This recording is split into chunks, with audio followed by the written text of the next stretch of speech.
check out the shithole that is my fish room. Honestly, it's an absolute mess.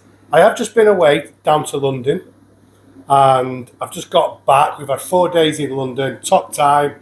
Honestly, 4 mega busy days, shows, visited everywhere, proper little tourists we were.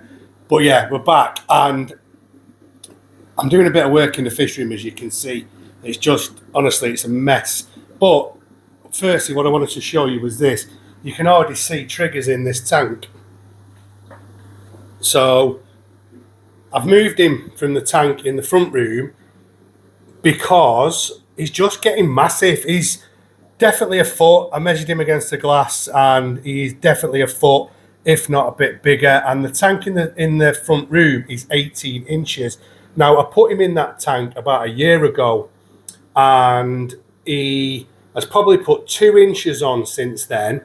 And it's just, honestly, seeing him in that tank turn around, it's not very nice to me. And, you know, a few of my videos of late have been talking about keeping smaller cichlids and so on and so on. Right now, I just haven't got time and stuff to get a new tank set up for him. So I've put him in here basically because of the bigger footprint. That's all. I mean, this is a foot smaller in length, but he's just got more turning room. And as you can see, he can turn around a lot. But I need to make some decisions because I either put a bigger tank across this top thing for him or I move him on. It's as simple as that because he can't stay in this tank forever. He just can't. And I bought this guy 3 years ago and he's a foot long now. And, you know, I've got to accommodate him because the tanks that I have now in the fish room are not big enough for him, in my opinion. And, you know, I saw someone on Facebook the other week saying,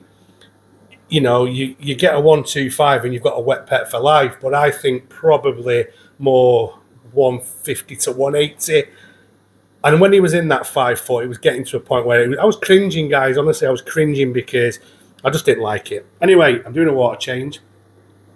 And he's in this for now. So this is a 125 American US gallons, which is about, I can't remember, 450 UK litres. So it's all about the footprint at the moment for him. And he does have mad moments, as you've seen in videos. He gets aggressive and he smashes around and he moves around and he spins around. And I have seen him into the glass in that other tank. So it just, from a mindset point of view, I just wanted to move him just for the footprint. But we'll get Christmas out of the way and then we'll decide what we do. I really, really don't want to move him on. And the same goes for Morris the Midas down here. This is actually smaller. This is only a 20-inch footprint. And I would say Morris is about an inch bigger than Trigger. So this is an even bigger problem. So yeah, I either get myself some bigger tanks or I make some decisions. And if I get it, listen, one decision I have made, there ain't no monster fish coming back into my fish room.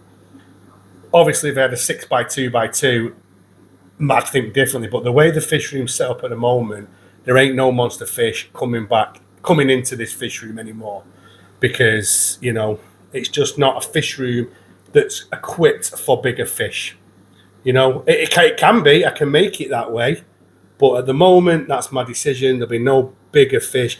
Nothing that really grows bigger than probably 8 to 10 inches, if I'm honest. Anyway, what I'll do is I'll show you where the fish from this tank went. If you remember, this had the Parapamachromus multifasciatus and the Salvini. So let's go and check them out. So something good's come out of it because getting these fish into the living part of the house is really nice because I've been able to basically just to transfer the Parachromis multifasciatus and the Salvini plus the wood, and I've got the chance to add even more wood. You know that I have a lot of this wood and I've not been using it, so actually I'm liking this, and if everyone that lives in the house has actually said it looks better.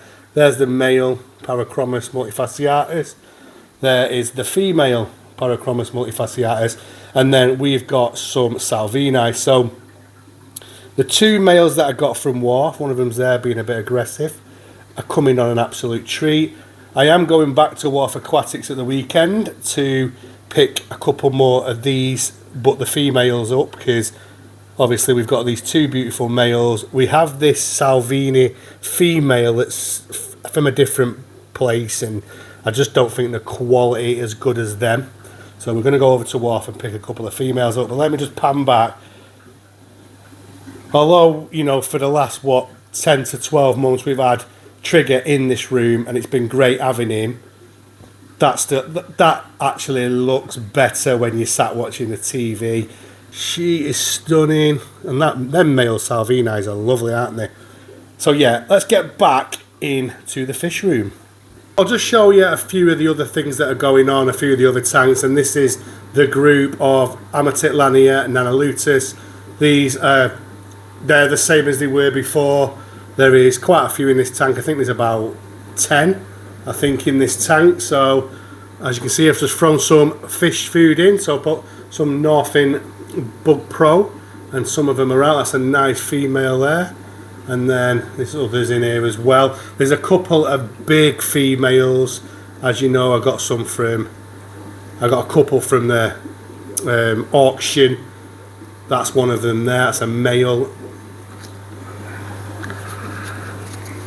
And then there's a really big female, but she's hiding. So yeah, that's the Nanalutus. If you remember, I said that I'd got some Amatitlania Sequoia from the auction, but they're not Sequoia. They're actually, I think they're red, Honduran red points, which I think a lot of people think are the same species. I did. I thought they were same species until Bill at Bill's Cichlid Room put me right on that. And they are a different species, and these are the Honduran red points. I think that's what they are. Tell me what you think if you know what you're talking about in the comments. But there's 5 of them. I actually bought 4, but it was 5. It must have been an extra one, which was, I think, was this little diddy one here. It's only small. So in this tank we have the Honduran red points, and we have the Macula pinnis. There's definitely something going on in that cave there. The digging, them two there. So we're definitely going to have some action, I think, there. And then we've got the Oplo catfish in there as well. So yeah, I do like them though. They are beautiful, them. I am enjoying these smaller species, honestly. The Macula pinnis are being very shy. The big male is in that pot there. So yeah, I am enjoying them. Both of these tanks, I do love these two tanks. And you know, going back to talking about Trigger and Little Morris,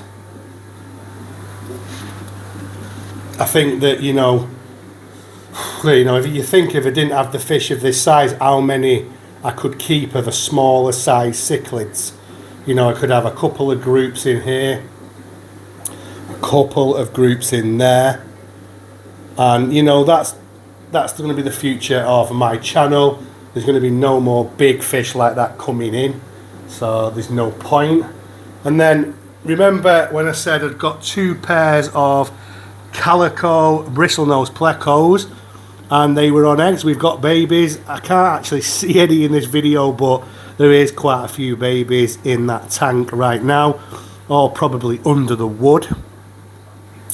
So yeah, and then big shout out to Alan at Wharf and Andrew who I follow on Instagram.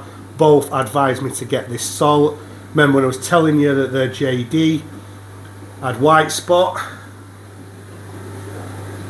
Well, they're both hiding, but yeah, they had a bad case of white spot. It got worse after the video that I did and I showed you on, and then I got some really sound advice from Alan at Wharf, and it's all fine. They're back to normal, although they are hiding. So yeah, they're the Amatitlania Nanalutus, and let's get back out here because it's really warm in this fish room. So sorry for the crap camera skills, but I just thought I'd just do a fish room tour because I don't do as many fish room tours, and I've not shown you all the tanks obviously because just a time thing. I just wanted to explain the Trigger thing and, you know, be really open and honest about how I feel right now about the bigger cichlids. And obviously these Parachromis multifasciatus, they're not going to get huge either. I think the male's probably going to max at around 10, maybe a couple of inches more than that. So they should be fine in this tank, I think, but we'll see. And there's a long way off of that yet anyway. So anyway, guys, let's go and wrap this video up now.